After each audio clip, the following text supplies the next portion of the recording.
pada yang hari ini. Acara kita hari ini dirancang khusus untuk menggali lebih dalam tentang peran Internet of Things atau IoT dalam kehidupan sehari-hari. Bagaimana teknologi ini dapat memberikan kemudahan, efisiensi, dan bahkan meningkatkan kualitas hidup kita. Walaupun tampilannya masih prototipe, harapan kami dari tim Radnet Digital Indonesia dan dari tim Telkom University Surabaya, teman-teman bisa mengencourage atau bisa menambah semangat teman-teman untuk ngoprek ya. Seperti yang kita ketahui, IoT telah menjadi bagian integral dalam berbagai aspek kehidupan, mulai dari rumah pintar, kesehatan, hingga transportasi. Namun di balik kemudahan itu, ada tantangan dan peluang yang perlu kita pahami bersama. Untuk itu, kami telah menghadirkan nih tim hebat yang akan berbagi wawasan dan pengalaman seputar proyek yang mereka buat. Nanti mereka akan bercerita tentang bagaimana sih proyek ini bisa dikerjakan, dibuat, dan apa tantangannya. Sebelum kita mulai, izinkan saya menyampaikan tata tertib acara. Pastikan mikrofon Anda dalam keadaan mute selama pemaparan berlangsung. Jika ada pertanyaan, silakan menggunakan fitur chat untuk diketik dulu. Nanti akan kami bahas di sesi tanya jawab dan teman-teman juga bisa raise hand ya.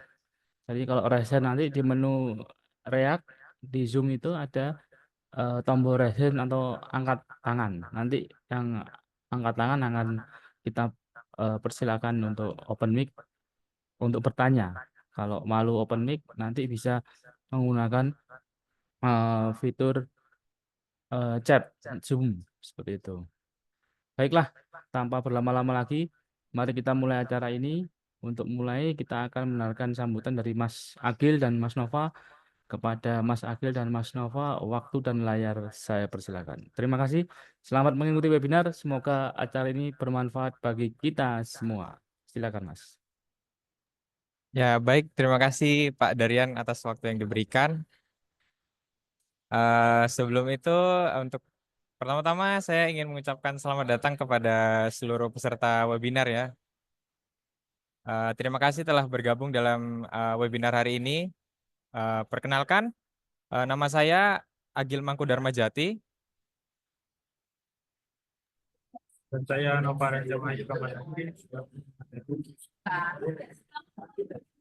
Ya, dan kami akan menjadi pembicara dalam webinar hari ini. Dan kami sangat antusias untuk berbagi pengetahuan tentang topik yang sedang berkembang pesat saat ini, yaitu Internet of Things atau IoT. Pada kesempatan ini, kita akan mengeksplorasi bagaimana membangun solusi IoT menggunakan perangkat ESP seperti ESP32 atau ESP8266, serta mendalami teknologi pintar yang dapat diterapkan dalam kehidupan sehari-hari. Semoga materi ini juga dapat memberikan wawasan kepada peserta yang bermanfaat untuk ke depannya. Yang mulai saja masuk di materi pertamanya. Next. Oh ya, untuk agendanya hari ini eh, kembali ke slide sebelumnya.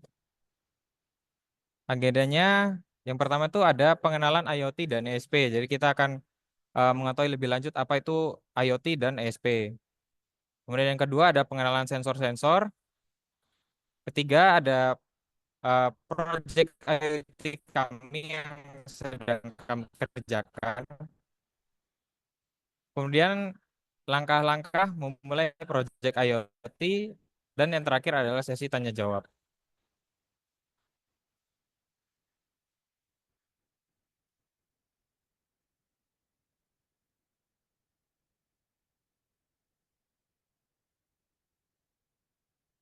Oke, next. Ya, jadi apa sih IoT itu? Jadi IoT itu kepanjangannya adalah Internet of Things. Internet of Things itu konsep di mana perangkat fisik yang dilengkapi dengan sensor, software, dan teknologi lainnya saling terhubung melalui internet untuk berbagi data dan melakukan berbagai tugas secara otomatis. IoT itu memungkinkan integrasi antara dunia digital dan dunia fisik, sehingga memudahkan dalam kehidupan sehari-hari. Jadi contoh di kehidupan sehari-harinya tuh mungkin kita bisa ambil dari gambar berikut ini. Misalnya, misalnya tuh IoT enabled ships, airplanes, and trains. Itu jadi contohnya tuh seperti transportasi cerdas yang memanfaatkan IoT untuk navigasi, perawatan prediktif, dan keselamatan.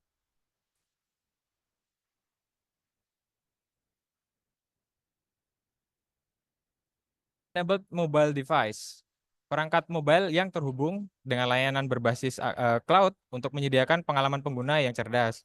Jadi kalau kalian itu misalkan punya aplikasi-aplikasi di HP itu bisa juga untuk mengendalikan IoT ini. Oke, mungkin bisa next.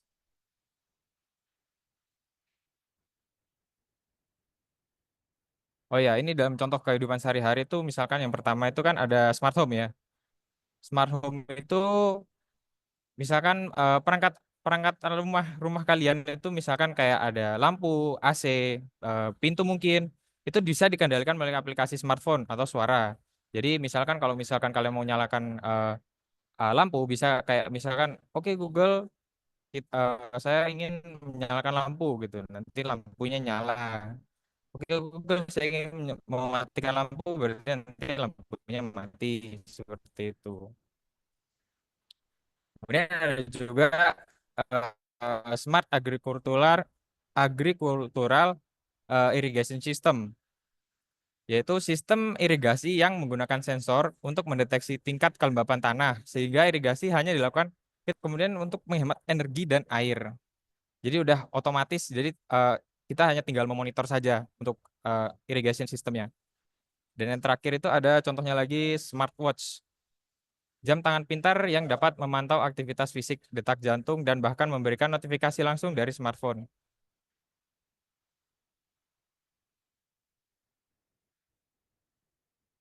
Nah, kemudian next. Ya, ini adalah proyek IoT kami, yaitu sistem atap jemuran otomatis, di mana nanti sistem atap ini akan membuka dan menutup secara otomatis ketika ada rangsangan cahaya atau mungkin air hujan gitu. Jadi penyesuaian dari cuaca. Untuk source code dari eh, alat ini bisa kalian akses pada link berikut. Dan kemudian untuk video presentasi dari alat ini bisa kalian akses juga di link YouTube di bawah ini.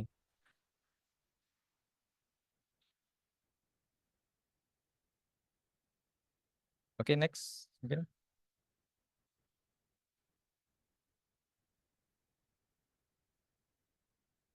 Ya, di sini kita kan kenalan sedikit ya tentang ESP.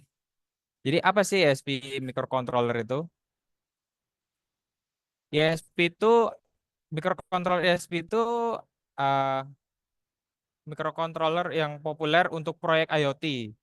Keduanya itu dirancang untuk mengintegrasikan konektivitas WiFi dengan mikroprosesor, sehingga sangat cocok untuk aplikasi yang membutuhkan komunikasi jarak jauh. Jadi kalian mengendalikan sistem IoT itu bisa dari jarak jauh ya.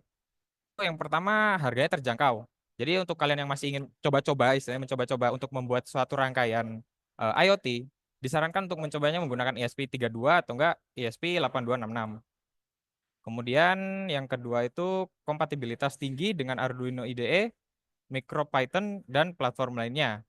Jadi bisa tuh bebas mau pakai dia Arduino IDE atau MicroPython itu terserah kalian. Dan kalau project kami yang tadi itu kita menggunakan Arduino IDE karena lebih menurut kami itu lebih gampang dan lebih eh, mudah diakses lah. Banyak istilahnya tutorialnya. Kemudian yang ketiga itu ada juga keunggulannya konsumsi daya rendah. Jadi ideal untuk perangkat berbasis baterai. Jadi perangkat yang alat yang kita buat tadi di awal itu eh, voltasenya itu nggak sampai tinggi ya. Itu paling cuma sampai 10 volt atau 9 volt gitu kalau nggak salah. Oke, next.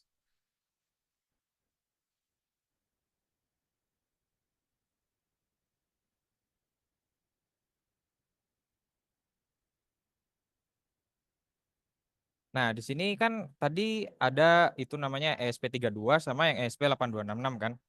Nah, bedanya di sini itu yang pertama ya, yang paling kentara itu prosesornya ya. Prosesornya itu untuk yang ESP32 itu sendiri lebih besar daripada yang ESP8266. Untuk ESP32 sendiri prosesornya itu dual core dengan kemampuan 240 MHz.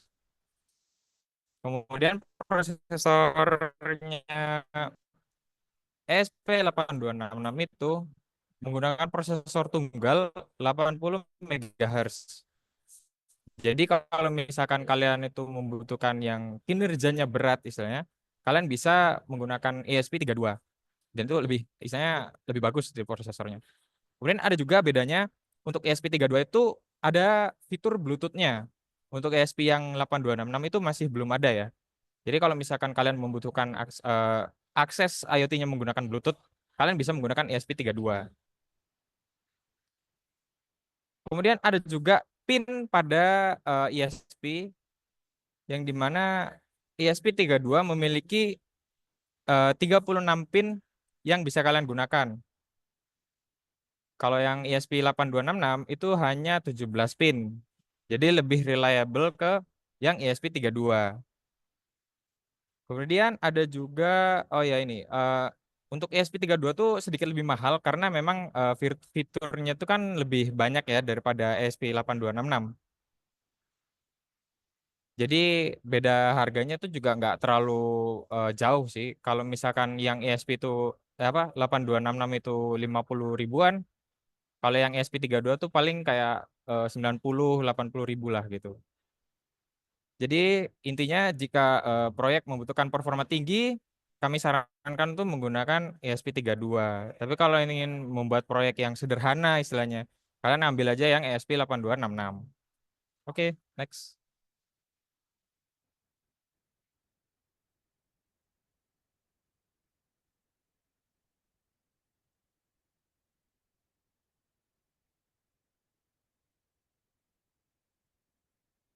Jadi yang salah satu software yang kita pakai ya, yang tadi yang saya bilang di awal itu menggunakan Arduino IDE.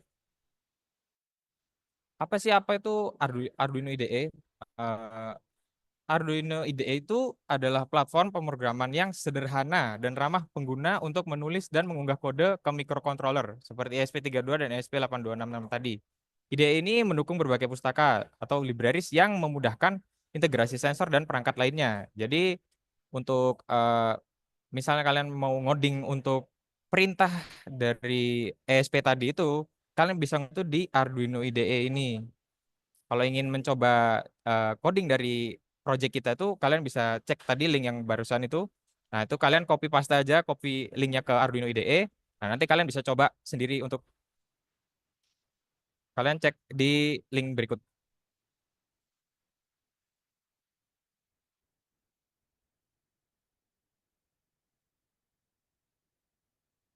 Kemudian ada juga sensor yang kami pakai ya.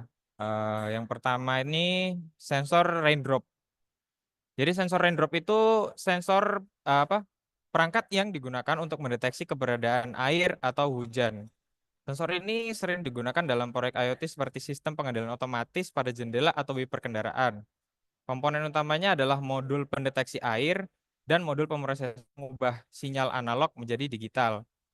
Jadi secara garis besarnya itu panelnya itu yang seperti garis-garis itu dia akan menerima istilahnya kayak ketetesan air, terus nanti akan diproses untuk masuk ke ISP-nya.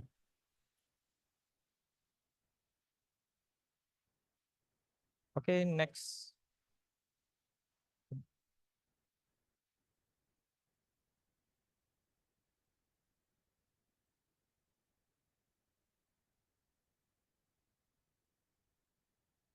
Ya untuk ini akan disampaikan oleh Mas Nova.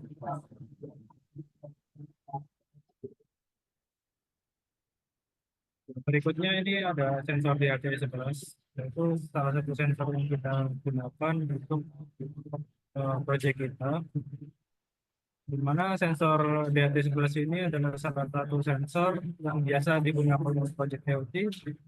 Nah, sensor ini dirancang untuk mengukur suhu atau kelembapan di kondisi ruangan atau lingkungan. Terus cara kerjanya ini gimana sih? Oh, DHT11 ini menggunakan elemen sensor untuk menggunakan untuk mendeteksi kelembapan dan termistor untuk mengukur suhu. Jadi datanya yang diperoleh dari sensor dikirim dalam format digital lalu bin data. Terus spesifikasinya apa saja sih? Nah, untuk spesifikasinya itu mulai dari rentang pengukurannya dari 0 derajat Celcius hingga 50 derajat Celcius. Terus ada rentang pengukuran kelembapan, mana rentang kelembapannya itu dari 20% hingga 90%. Untuk tegangan voltasi atau tegangan voltnya itu cuman kecil dari 3 volt hingga 5 volt. Dan biasanya di atas sebelah sini digunakan untuk aplikasi atau sistem yang monitoring lingkungan dalam ruangan atau sistem pengendalian iklim otomatis. Next.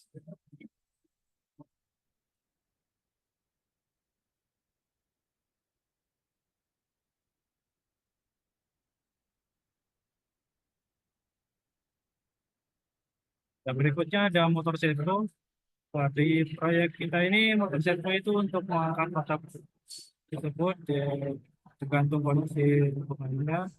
Nah, motor servo ini apa sih? Motor servo SG90 ini eh, apa ya, sebuah sensor yang dirancang untuk menghasilkan gerakan presisi.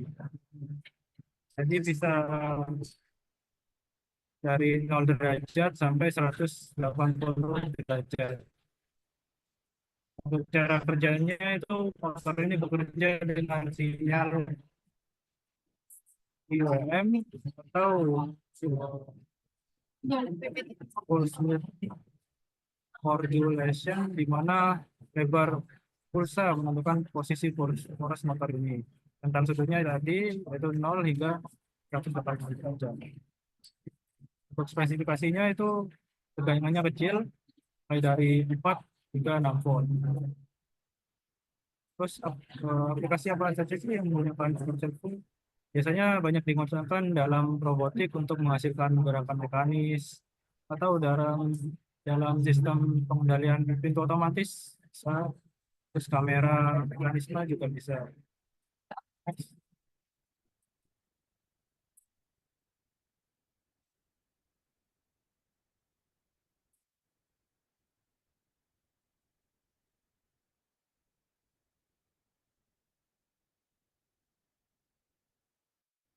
Terus ada LDR sensor, yaitu salah satu yang kita gunakan, di mana LDR sensor ini adalah sensor cahaya sederhana yang dapat digunakan atau fungsinya untuk digunakan mendeteksi intensitas cahaya. Cara kerjanya gimana sih? Cara kerjanya itu resistensi LDR tahu cahaya berubah sesuai dengan tipe cahaya yang diterimanya. Semakin terang cahayanya, resistensinya semakin kecil.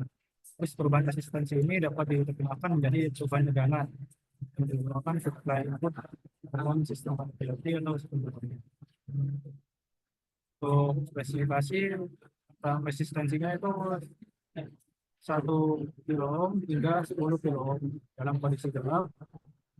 Terus respons spektralnya itu 400 nm hingga 700 nm. Terus aplikasi apa aja sih yang digunakan dalam yang menggunakan ada sensor ini? Biasanya sistem pencahayaan otomatis, sistem panel surya, terus ada sistem untuk pengendalian kecerahan dan perangkat elektronik.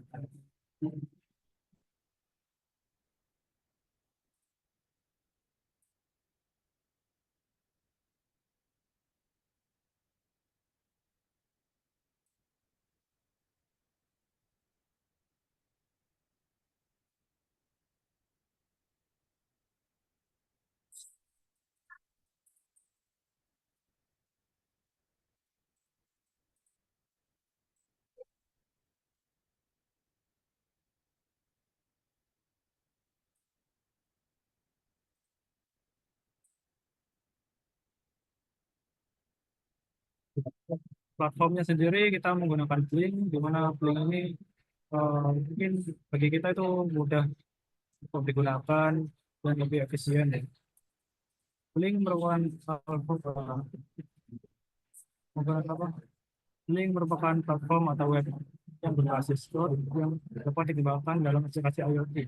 Seperti proyek kita tadi, di mana platform ini menyediakan antarmuka grafis yang efisien untuk mengontrol dan memonitor perangkat IoT kita. Keunggulannya apa saja sih?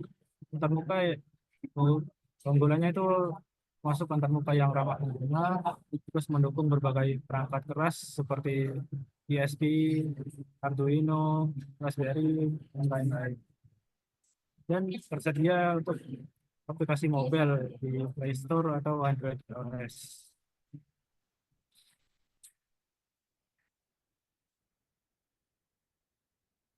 Terus contoh penggunaannya itu seperti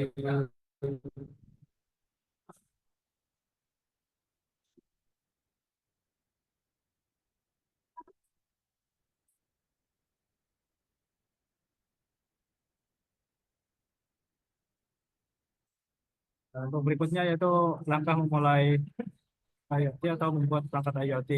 Yaitu yang pertama ada rekomendasi pembelian alat dan sensor. Di mana sebelum kita membuat IoT atau alat IoT sendiri, kita harus menentukan judul apa, judul atau alat apa yang ingin kita buat. Terus sensor-sensor apa yang perlu kita beli untuk alat tersebut kita. Terus yang kedua ada instalasi perangkat lunak. Nah, untuk rekomendasi mungkin menggunakan Arduino IDE, kalian bisa cari di Google.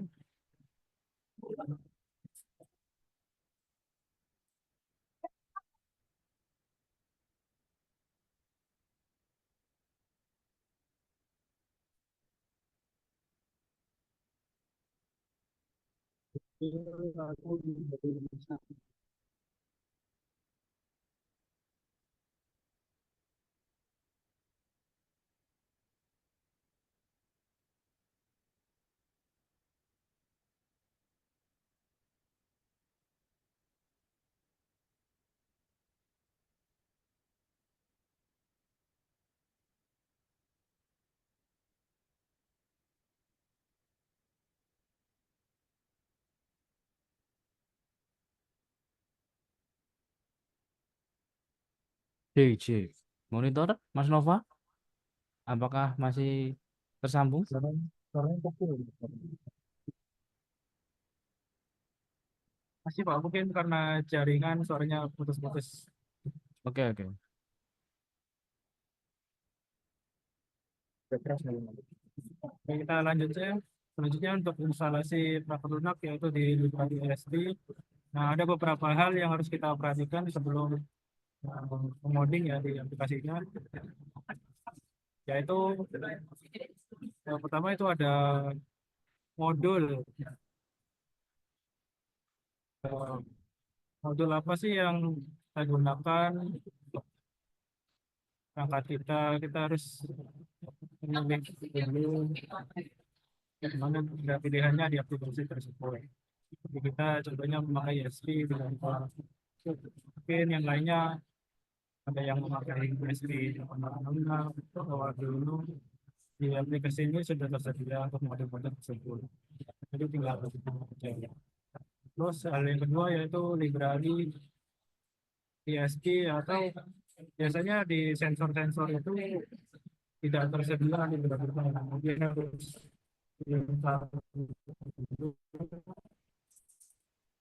karena pemilihan akan dibaca.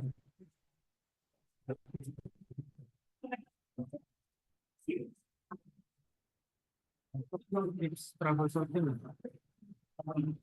nah, biasanya di tips troubleshooting itu biasanya ada di human error, di mana kesalahan koneksi kabel atau salah koneksi gitu. Biasanya itu penyebabnya. Jadi konslet juga biasanya dari situ, karena pin pin ground dan pin VCC itu tertukar koneksinya. Hanya untuk koneksi radio,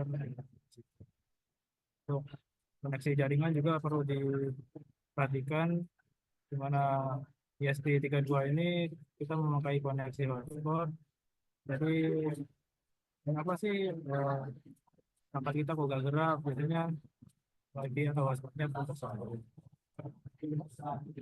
Terus yang kedua, yang ketiga itu ada kode program yang biasanya bisa dicek ulang, terutama pada bagian-bagian konfigurasi wifi atau pengaturan sensor. Atau bisa memakai debugging di aplikasinya.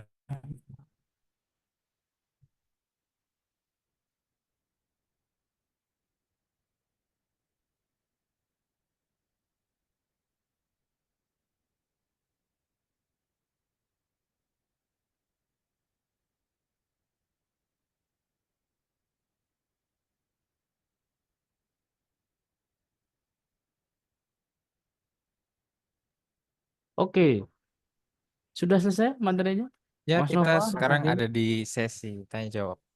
Oke, baik. Ya, kita masuk di sesi tanya jawab. Kita kembalikan dulu ke Pak Dari. Oke, terima kasih Mas Nova, Mas Agil untuk penjelasan proyeknya yang dibuat. Mungkin teman-teman ada yang mau bertanya, boleh raise hand atau mengetik di chat Zoom. Ya, ada yang mau bertanya tentang proyek ini, teman-teman, atau ada yang masih bingung? Mas Akil, Mas Nova, sambil menunggu pertanyaan dari rekan-rekan yang lain, mungkin bisa diceritakan nggak pengalaman bagaimana sih kok bisa tahu-tahu ngoprek IoT ini, dan teman-teman diajarin apa aja sebenarnya? Persiapan apa yang harus dipahami oleh apa ya?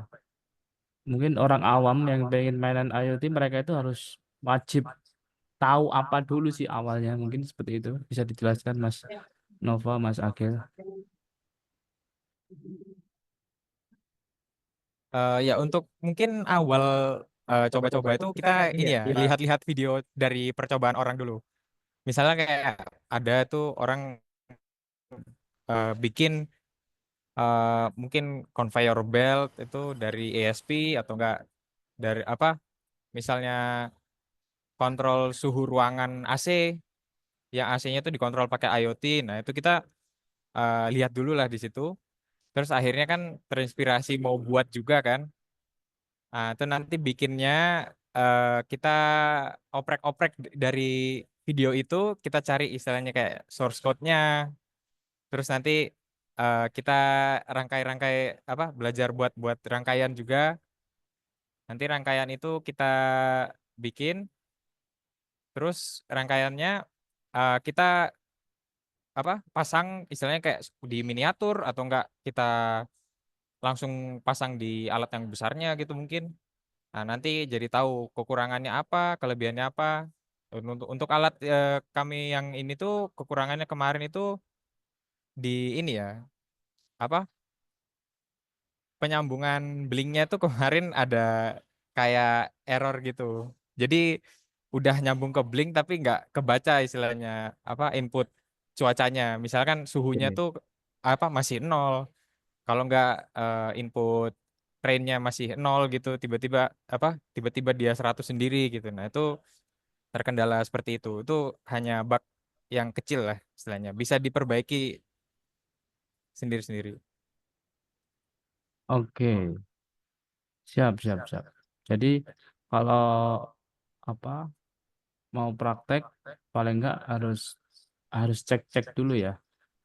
Ada nggak tutorialnya di internet begitu mungkin ya? Iya Atau Pak, mungkin harus harus tahu mau iya ngapain. Pak. Tapi Istilahnya terutama terinspirasi dari sana gitu Pak. ya, ya, ya. Nah, tadi kan ada error-error itu ya. Solusi mengatasi error-error itu bagaimana Mas Agil? Kan error, kan harus Oh, dibenerin. kalau Ya, mengatasinya, ya, ya, bagaimana?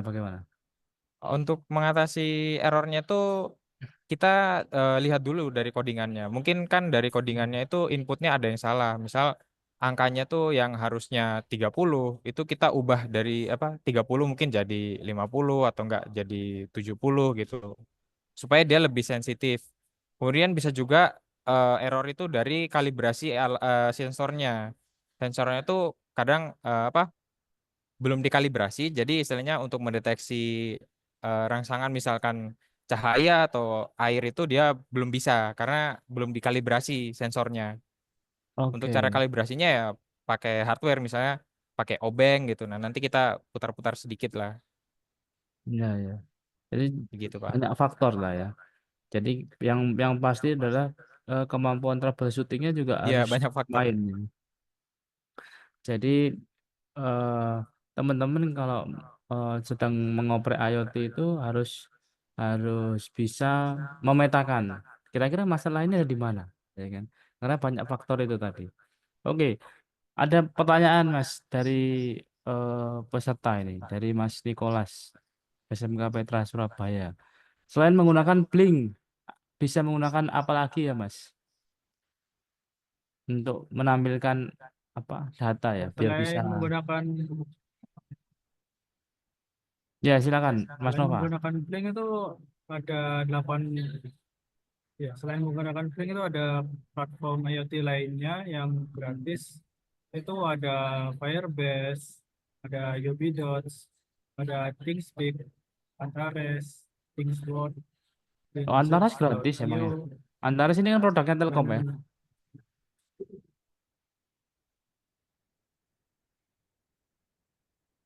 ya Antares ada yang gratis. Sebenarnya enggak ya. Oh iya. Siap, siap, siap, siap. Ya, mungkin bisa Tapi kalau memakai teman-teman, Blink terlebih dahulu untuk belajar-belajar karena lebih tampilannya lebih mudah. oh lebih user friendly, lebih cocok untuk orang awam begitu ya. Kalau selain Blink, tim Mas Nova, Mas Akil pernah nyoba apa lagi Mas?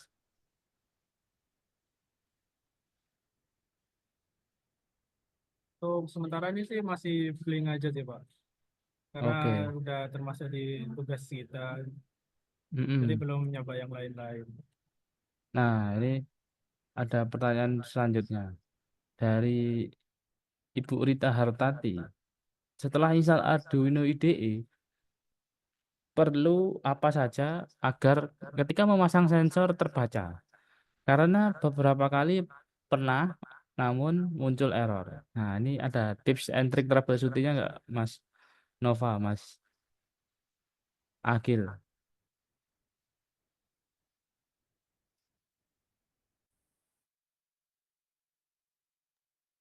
Ya, sebelumnya setelah install itu ada beberapa faktor yang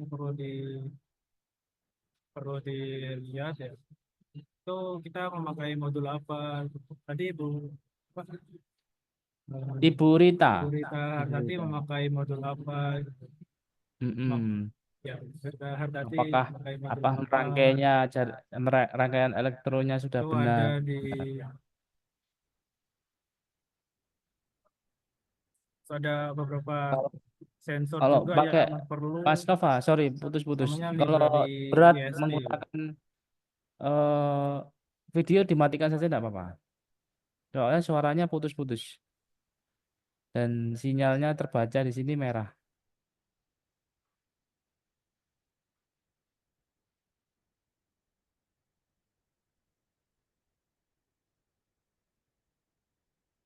Halo, Mas Nova? Itu koneksinya. Oke. Atau mau tethering?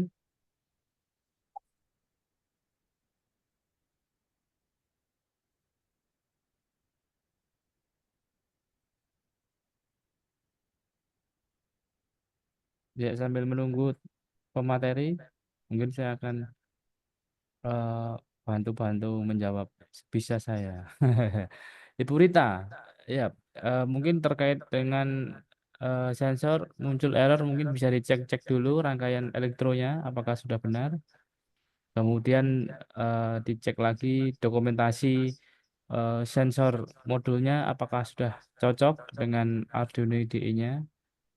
Banyak banyak faktor yang perlu dicek lagi seperti itu. Nah, dicek step by step. Itu saran dari kami ya. Oke, Mas Nova, Mas Akil, apa sudah terhubung kembali?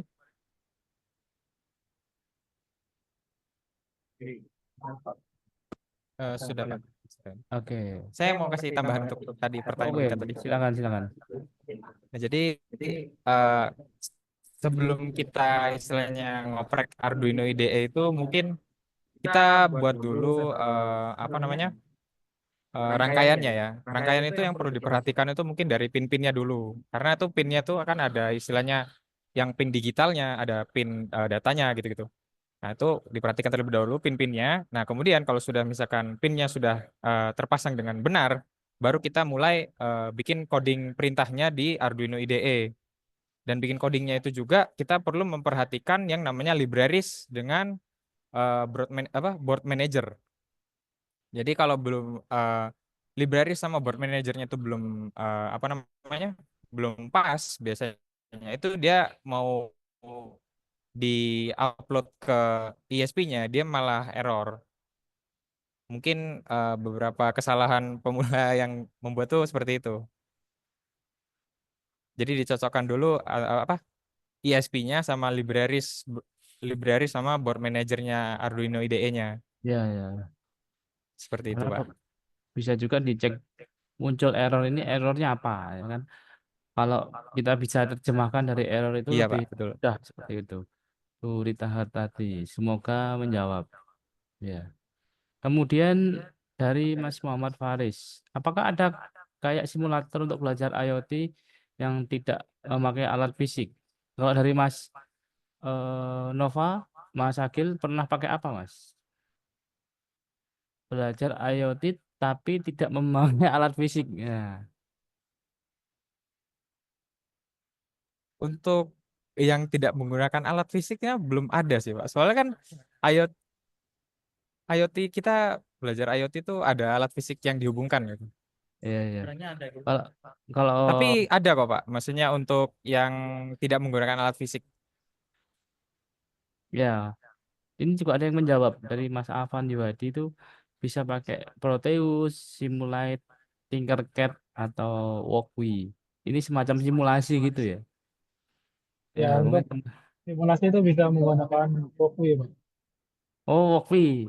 Mas Vincent pernah Pokwi. pakai Walkwi ya? Jadi Mas Nova, Pak. Jadi pas saya lagi Oke. jaringannya lagi. Oh iya, iya, iya. Mas Nova pakai Walkwi pernah ya? Nah, itu kurang lebih Itu gratis sama ya? dan beda. Pokwi itu gratis, cuman di Pokwi itu sensornya tidak begitu lengkap. Jadi untuk Ya, maksudnya kurang tergantung begitu ya. ya tergantung kita mau buat apa itu sensornya juga belum lengkap. Itu dulu. Iya, iya.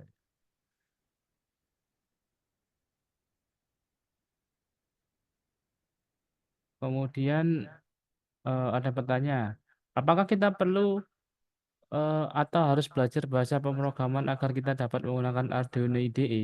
Ya, bagaimana, Mas Nova, Mas Pinza? Apakah perlu belajar ngoding? Ya, ada tambahan?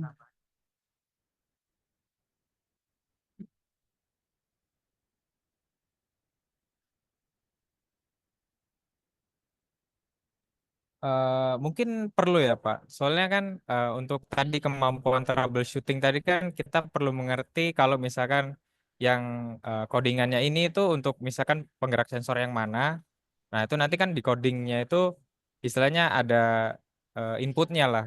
Jadi kita harus mengerti bahasa pemrograman gitu.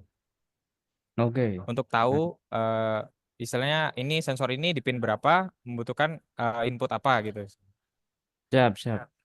Ya, semoga menjawab Mas Agung dari SMK Dharma Bahari. Jadi perlu tahu ngoding. Sebenarnya kalau ngoding ini gampang atau susah, Mas Agil, Mas Nova? Saya bisa ngoding tapi hello world. Halo, Mas Nova? Apakah masih terhubung? Kalau ngodingnya ini tidak begitu susah ya, Pak. Soalnya nggak kayak website atau aplikasi yang lainnya. Jadi dia cuma satu layar atau satu tampilan aja. Jadi Oke. nggak kayak kita ngoding HTML, terus kita ngoding tampilannya di CSS, terus HTML kita itu di enggak coding. ngoding, Mas. Ngoding Jadi itu HTML PHP. nggak masuk. Nah, itu ngoding. Kalau HTML, CSS itu enggak ngoding gitu. Cuma Oke. satu print aja. Jadi nggak begitu susah. Ya saat ini mungkin masih terlihat mudah karena proyeknya masih simpel-simpel begitu ya. Kalau Ya. proyeknya Mas Nova, Mas Agil termasuk simpel atau sudah mumet? Atau ada yang lebih mumet? Saya rasa lah ada yang lebih mumet lagi ya. Ya, iya, ini kalau yang ini udah lumayan sih Pak, lumayan mumet. Karena ya itu tadi yang error-errornya itu bisa dari hardware-nya, kalau nggak bisa jadi dari software-nya itu Pak. Iya, jadi ya kelihatannya aja bagus gitu kan. Kayaknya mengoperasikannya gampang, tapi ternyata kan memakan effort yang tinggi gitu kan. Oke, ya. Kemudian dari sorry, dari Bu Rita pakai Tinkercad. Oke, siap Bu. Dari pertanyaan dari Mas Aldevan Setia Cahya Saputra. Woi. Izin bertanya, sebelumnya saya ada proyek yang mengimplementasikan servo untuk dibuat seperti valve atau katup. Nah, saya sebenarnya ingin menggerakkan katup itu mempunyai dua servo yang berjalan bersamaan atau sinkron. Tapi setelah saya coba, dua servo itu tidak sinkron. Mungkin ada saran agar servo itu bekerja secara sinkron. Iya, mungkin Mas Akil, Mas Nova. Jadi ada dua servo biar sinkron. Bagaimana? Ada clue? Biasanya itu cakup masalahnya di codingannya.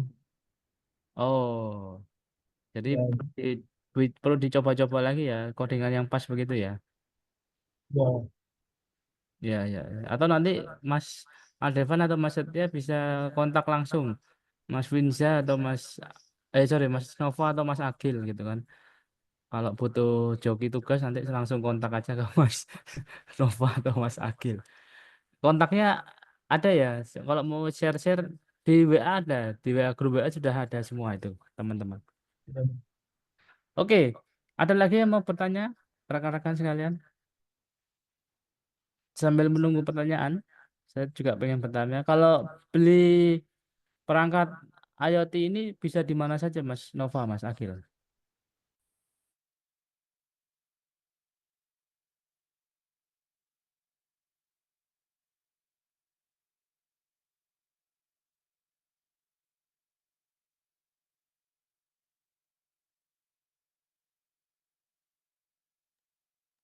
Untuk Eh, rekomendasi beli alat itu yang pertama itu ada di Giware. Di Giware itu di Surabaya kan letaknya di Kasur. Itu ada link Di, Instagramnya itu ya, atau ada link Tokped-nya ya, mungkin? Ya, untuk link Instagram ada biasanya. ya Tapi di yang Jiwet, biasanya lebih Jiwet. lebih lengkap itu dekat ke Putih namanya Ya, apa namanya apa ya?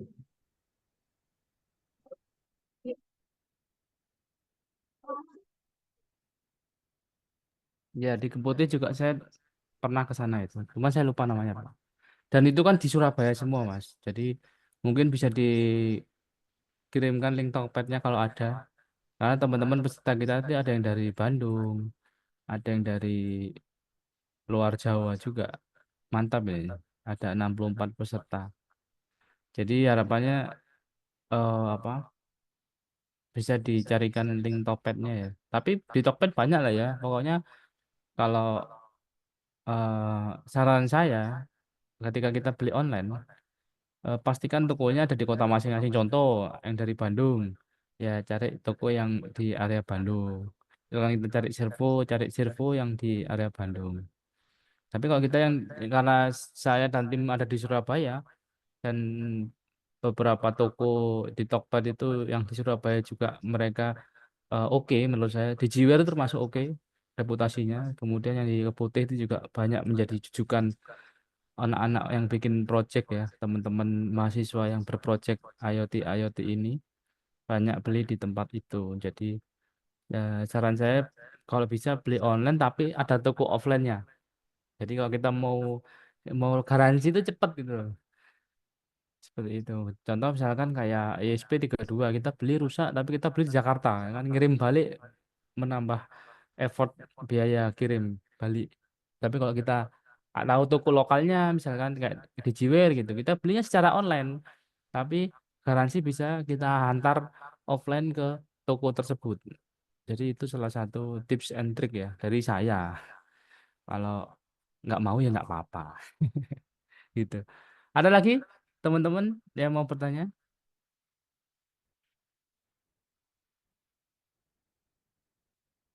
Halo. Kemudian kita juga mohon untuk peserta yang join Zoom bisa mengisi feedback form ya. Tim panitia mohon di-share feedback formnya. Jadi nanti record dan sertifikat akan kita kirim ke email yang sudah mengisi feedback form. Ya, jadi saya ingin mengapresiasi para peserta yang antusias. Jika port Arduino tidak terbaca, apa yang harus dilakukan? Mas Agil, Mas Nova, ada pertanyaan nih. Satu pertanyaan terakhir sebelum kita tutup. Oh, ada dua. Oh ya, dua pertanyaan. Tiga pertanyaan terakhir. Ini dua pertanyaan, satu lagi kita tambah. Nah, pas tiga pertanyaan. Kita jawab tiga pertanyaan ini, lalu kita akhiri. Ya, gimana Mas Agil? Jika port Arduino tidak terbaca, apa yang harus kita lakukan ya? Troubleshooting-nya apa yang harus kita lakukan? Yang pertama dari saya, pastikan Arduino-nya menyala.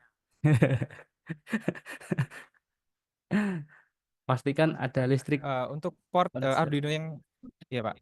Ya, silakan silakan. Ya. Jadi yang pertama mungkin bisa dicek ah, bisa dicek mungkin ininya apa dicek librariesnya Pak. Librariesnya itu mungkin belum tepat ya. Maksudnya kan librariesnya dari Arduino IDE itu kan ada banyak gitu. Jadi kita menyesuaikan dari ESP-nya. ESP32 pakai yang librariesnya ESP32 gitu. Dan juga ada yang namanya board manager. Board manajernya itu juga menyesuaikan dari ESP-nya. Kalau misalkan dia belum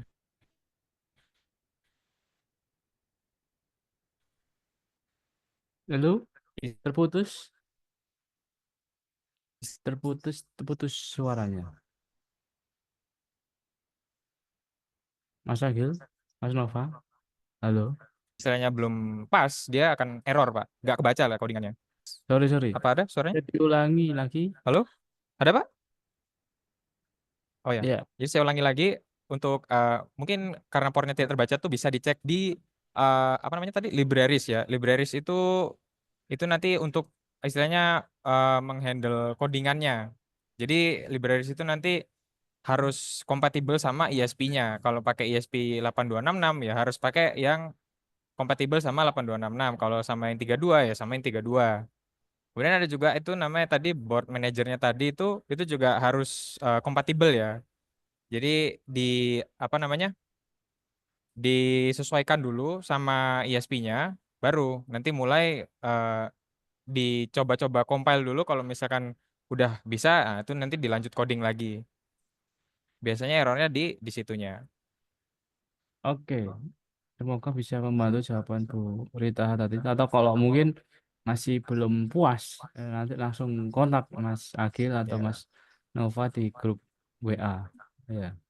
Oke, pertanyaan selanjutnya dari Mas Sandi Kak Eka Hidayat. Izin bertanya, saya pernah ada proyek sebelumnya menggunakan WiFi dan Bluetooth secara bersamaan di ISP32. Bagaimana cara menangani interferensi atau bottleneck pada tugas yang membutuhkan prioritas tinggi? Ya, ini mungkin Mas Akil, Mas Nova pernah.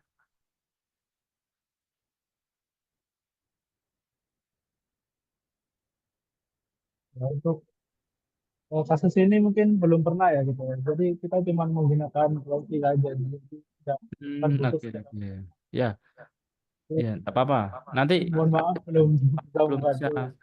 belum bisa menjawab, nanti akan kita coba tes dulu ya, Mas ya. Nanti resumenya biar dicoba oleh tim kami. Kalau sudah ada jawabannya kita kita share di grup WA nanti seperti itu.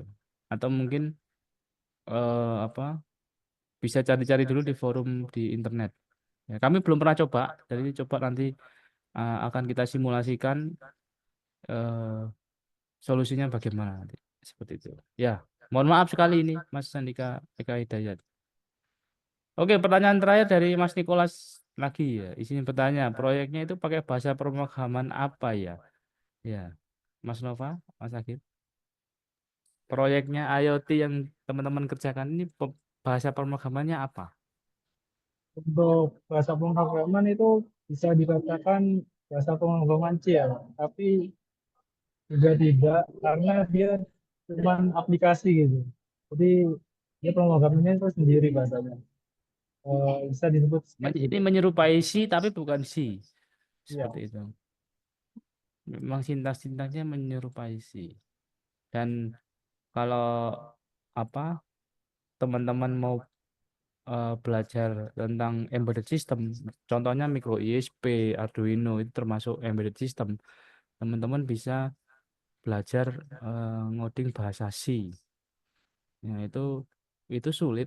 Cuman kalau teman-teman bisa menguasai itu, gajinya tinggal milih.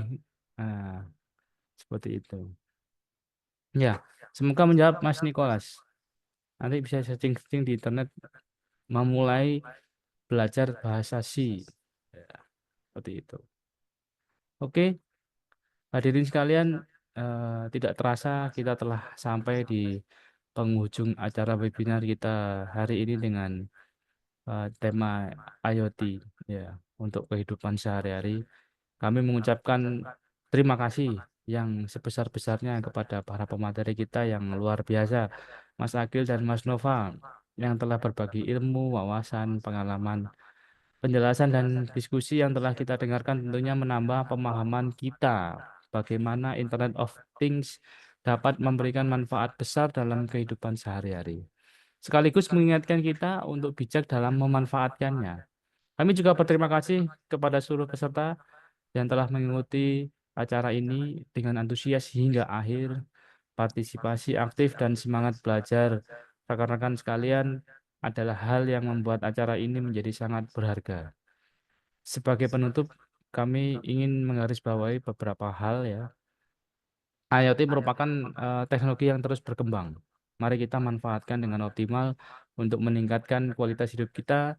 Jangan ragu untuk terus belajar, terus menggali lebih dalam tentang teknologi ini, karena masa depan kita bergantung bagaimana kita beradaptasi dengan inovasi yang ada. Kami juga memohon maaf apabila ada kekurangan selama penyelenggaraan webinar ini.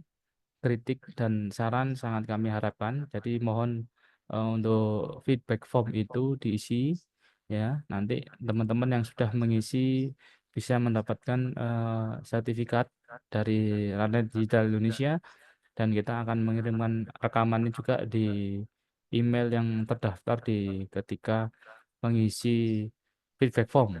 Akhir kata, semoga ilmu yang kita dapatkan hari ini bermanfaat dan dapat diaplikasikan dalam kehidupan kita ke depan.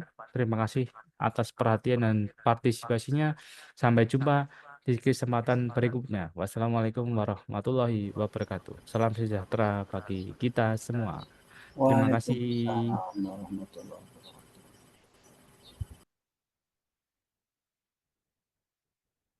Ya, tim panitia jangan keluar dulu ya. Kita diskusi sebentar.